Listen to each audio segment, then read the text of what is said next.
Si le inviertes horas de estudio al examen de residencia, pero ves que los resultados no llegan, quédate hasta el final del video porque te voy a mostrar algunas estrategias que te pueden ayudar a subir tu puntaje en el examen de residencia. Vamos a revisar justamente cuál fue la evaluación que yo le hice a una de mis estudiantes para que pudiera mejorar su puntaje dependiendo del objetivo que tiene.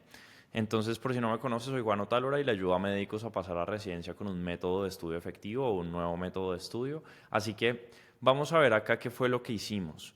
Pues el objetivo lo definimos primero, que fue maximizar el desempeño en el examen de residencia para acceder a la especialidad de patología en la Universidad de Cartagena. Mucha gente el error que comete es que solamente dice, voy a preparar los exámenes de residencia y compra un curso y empieza a leer todo, empieza a escuchar los videos y así no se prepara un examen, porque primero no te estás preparando conforme a los exámenes a los cuales te vas a presentar, y como te estás preparando en general y no para lo cual te vas a presentar, vas a invertir mucho tiempo que en realidad no es tiempo efectivo. Entonces imagínate, por ejemplo, que del 100% de tu tiempo, solamente el 10-20% lo estás invirtiendo estudiando temas que probablemente son los que te van a preguntar.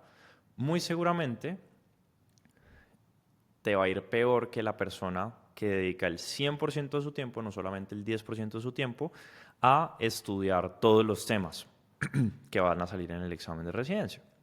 Entonces eso es lo primero, definir muy claramente el objetivo, que para este caso fue patología en la Universidad de Cartagena. ¿Listo? Lo primero es que hicimos una evaluación general de la etapa en la cual se encontraba en el programa. Para familiarizarte un poco con esto, en el programa trabajamos por etapas, en donde lo que buscamos es analizar cuáles son los errores comunes, los errores particulares que están haciendo que la persona no avance. En este caso, esta persona, vamos a llamarla Diana, va en etapa 2, ya pasó por la etapa 1, y en la etapa 2 va con una tasa de respuestas correctas del 54% en total, ¿sí? De un total de 1.259 preguntas contestadas. Luego pasamos por la última semana, en donde contestó 84 preguntas correctas de 160 en total. Tuvo un 52.5% de efectividad, es decir que respecto del total, respecto del acumulado, no hay una variación importante. Entonces, los principales retos que identificamos fue, evidentemente hay un estancamiento en la mejora del puntaje, no hay un avance significativo en la tasa de respuestas correctas, porque no existían tantas falencias en materia de errores de análisis o evitables. ¿Qué es eso de errores de análisis o evitables? Al principio lo que trabajamos con nuestros estudiantes es que les decimos, oiga, no se ponga a estudiar temas todavía porque probablemente está cometiendo errores de lectura, errores al momento de leer las preguntas que le hacen escoger la respuesta correcta o la incorrecta, más bien. Y entonces hay personas que suelen mejorar entre un 20-30% solamente por leer bien.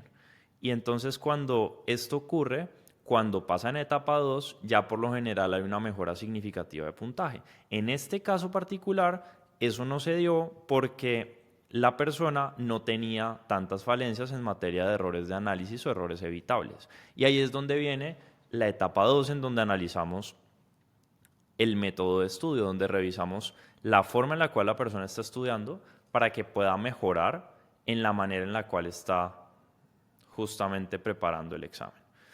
Evidentemente también notamos que hay un bajo número de preguntas realizadas. Ustedes dirán, ¿160 preguntas a la semana es bajo?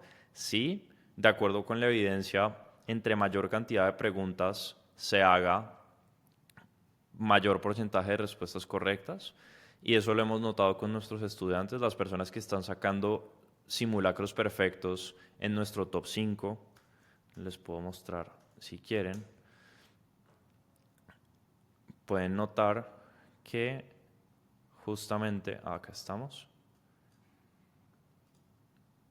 Fíjense, Luis 99,69% de respuestas correctas, Ana Cristina 99.27, Nicolás 99.13, Juan José 98.94 y Juliana 98.28. Bien. Esos puntajes se logran haciendo muchas preguntas, al menos 400, 500 por semana. Tengo estudiantes que en este momento están haciendo más de 300 por día, ¿sí? Entonces, hay que trabajar en aumentar la cantidad de preguntas realizadas. Luego, también hay una deficiencia respecto de la retroalimentación, y es que algunas preguntas reciben feedback poco específico. ¿A qué me refiero con eso? Una herramienta que nosotros implementamos dentro del programa es la herramienta del dashboard, en donde lo que nosotros hacemos es evaluar cuáles son las razones por las cuales la persona comete errores. Y muchas veces ese feedback que pues proviene de la evidencia científica, particularmente de investigación de Gibbs, del científico Gibbs, justamente lo que nos muestran es, hay una manera de reflexionar que hace que la información en un futuro permita no cometer los mismos errores, porque no sé si te ha pasado, probablemente hayas hecho preguntas, hayas fallado en ciertas preguntas, tú te acuerdas que fallaste cuando estás leyendo por siguiente vez la pregunta y vuelves y cometes el mismo error. Eso es porque no se hace un proceso de feedback, un proceso de reflexión adecuado. Y eso es lo que hace que la persona no mejore, ¿sí? Justamente esta fue una dificultad o un reto que identificamos en el caso de Diana. Y también no se aplica sistemáticamente la pregunta de ¿en qué cambiaría tu comportamiento la próxima vez que te enfrentes a esta pregunta? Justamente esto es un aspecto importante, ¿no? Entonces, cuando tú estás haciendo la reflexión respecto de el análisis de cada pregunta, hay una pregunta importante que tienes que contestar, que es esta. ¿En qué cambiarás tu comportamiento la próxima vez que te enfrentes a esta pregunta?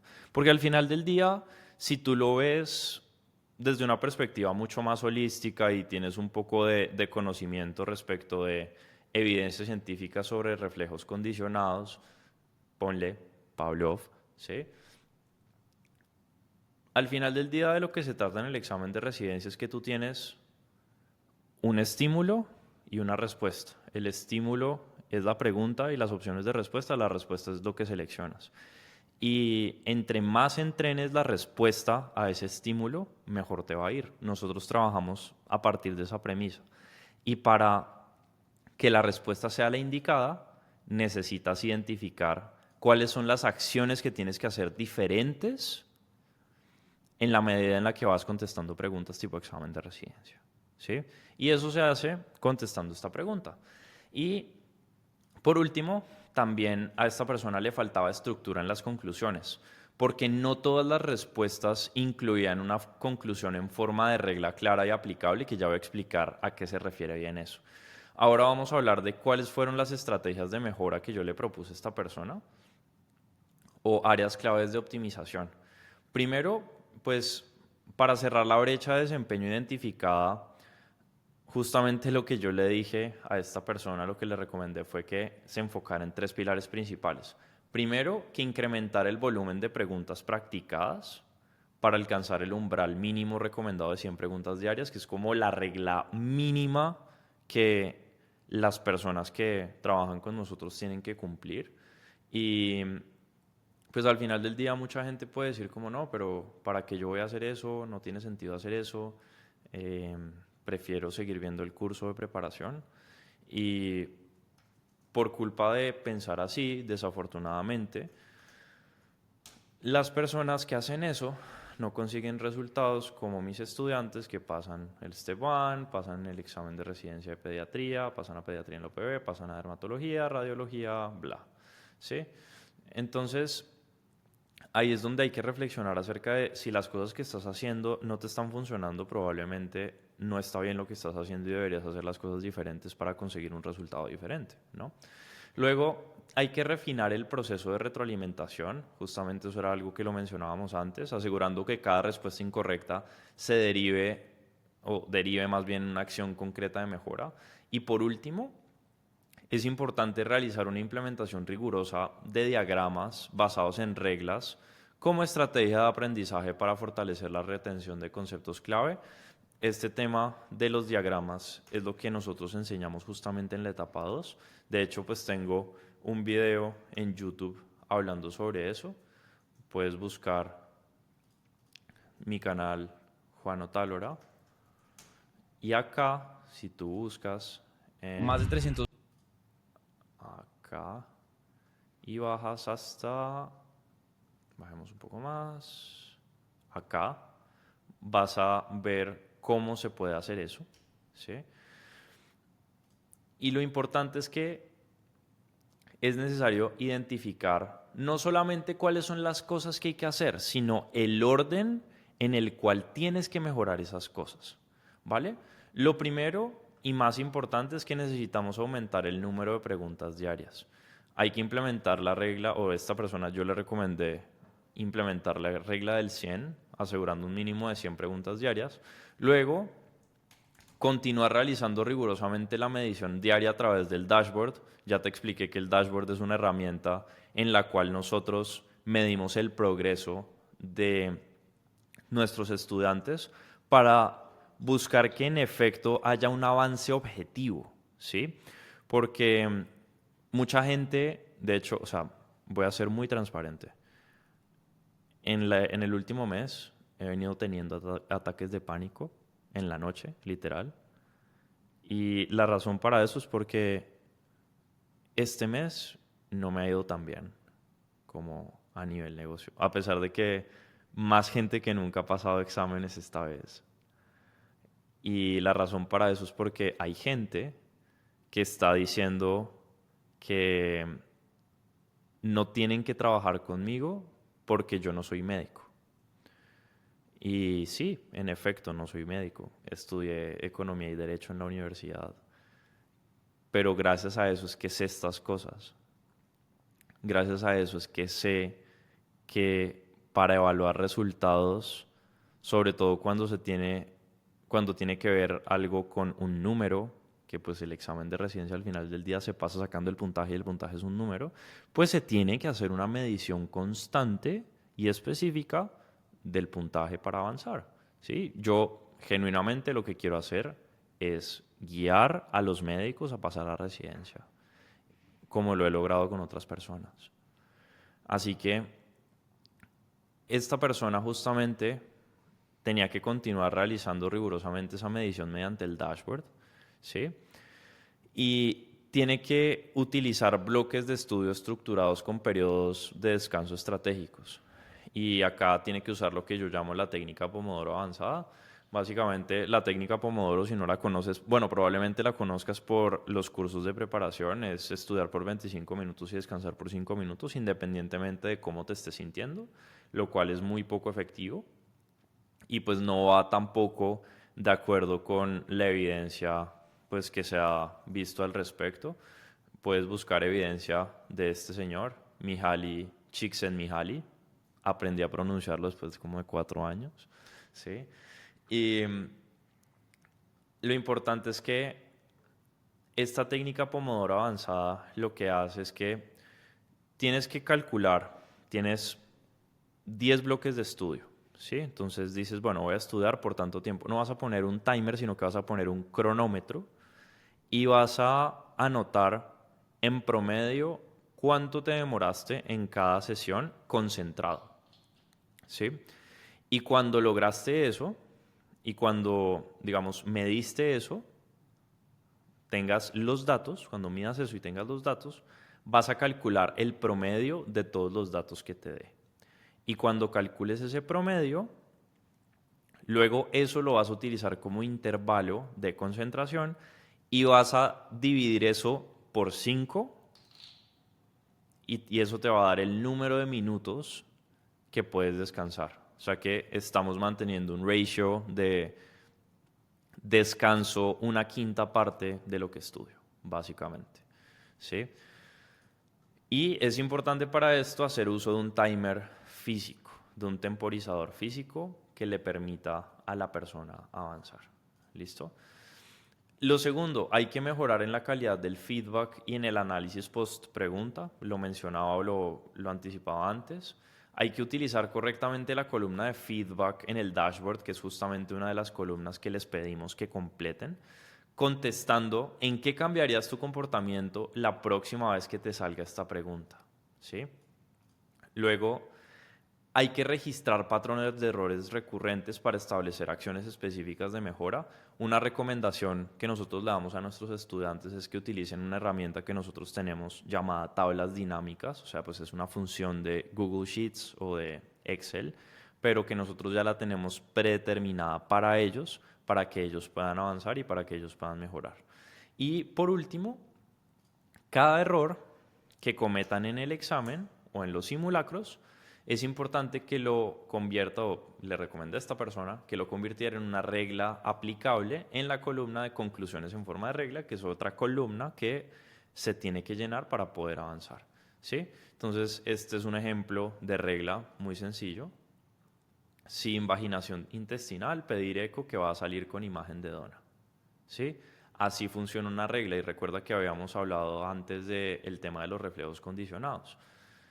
Fíjate que los reflejos condicionados se activan cuando hay un estímulo y hay una respuesta. Entonces, en este caso, el estímulo es si hay invaginación intestinal, la respuesta es hay que pedir eco, que va a salir en forma de dona. Incluso la manera en la cual se podría hacer esto mejor sería si eco sale con imagen en forma de dona,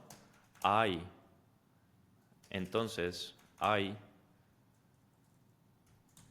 invaginación intestinal, ¿sí? Y esta regla te permite llegar a un diagnóstico solamente sabiendo una frase. Y haciendo esto es que te ahorras ver un video de 50 minutos donde te hablan de la invaginación intestinal, pero después del cual probablemente no eres capaz de contestar una pregunta tipo examen de residencia correcta cuando te preguntan sobre este tema. Nosotros partimos desde el inicio, desde la pregunta, y de la pregunta partimos hacia el resto del conocimiento, ¿sí? Luego, integración de diagramas como método de aprendizaje activo. Ya te expliqué dónde lo podías revisar, ¿sí?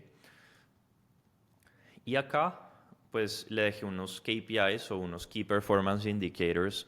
Ese es el tipo de cosas que, digamos, se me facilitan y se le facilitan a mi equipo por no ser médicos, llevar un seguimiento de métricas específicas, porque es que las métricas son las que te van a permitir mejorar el examen de residencia. No es solamente el conocimiento. Si el conocimiento fuera suficiente con lo que te enseñaron en la carrera, ya habrías pasado, ¿sí? Entonces acá yo le escribí algunas métricas que ella tenía que apuntarle, ¿sí? Entonces, ¿cuántas preguntas al día? 100 al día, superior al 70% de tasa de aciertos, 100% de preguntas analizadas bajo el feedback estructurado que hablábamos antes y 20 diagramas al día, ¿sí? En términos de seguimiento, pues naturalmente le pedí asistencia a las sesiones semanales para revisar métricas y ajustar estrategia, además de tener comunicación constante con Gabriel Castro, que es uno de nuestros Client Success Managers, particularmente para lo relacionado con los diagramas. Y también, naturalmente, es importante, o le recomendé a esta persona, llevar un seguimiento diario de su tendencia en términos de puntaje, identificando los puntos de mejora y aplicando correctivos, ¿sí? Y lo que hice fue añadirle una pestaña en su dashboard en donde tuviera una tabla, en donde podía poner ella cuántas preguntas estaba haciendo por día, qué tasa de respuestas correctas. Y luego hiciéramos ese análisis como backward de qué es lo que puede mejorar conforme no la opinión o la emoción, sino conforme la data, ¿sí? En términos de compromiso y expectativas, obviamente, pues teniendo en cuenta que el objetivo es conseguir la residencia de patología en la Universidad de Cartagena, pues lo que le dije a esta persona fue: el cumplimiento de este plan de acción no es opcional y pues naturalmente esto está diseñado para maximizar la probabilidad de éxito. Tú podrías decir, no, pero es que hay personas que sin hacer tanta vaina han pasado. El punto es que probablemente tú no quieras jugártela, digamos como jugártela a ¿será que esta vez sí? ¿Será que esta vez no? Sino que lo que buscas es maximizar la probabilidad de conseguir el cupo, ¿sí? Porque no es solamente sacar el puntaje y ya, sino tener mejores puntajes que los demás. ¿Listo?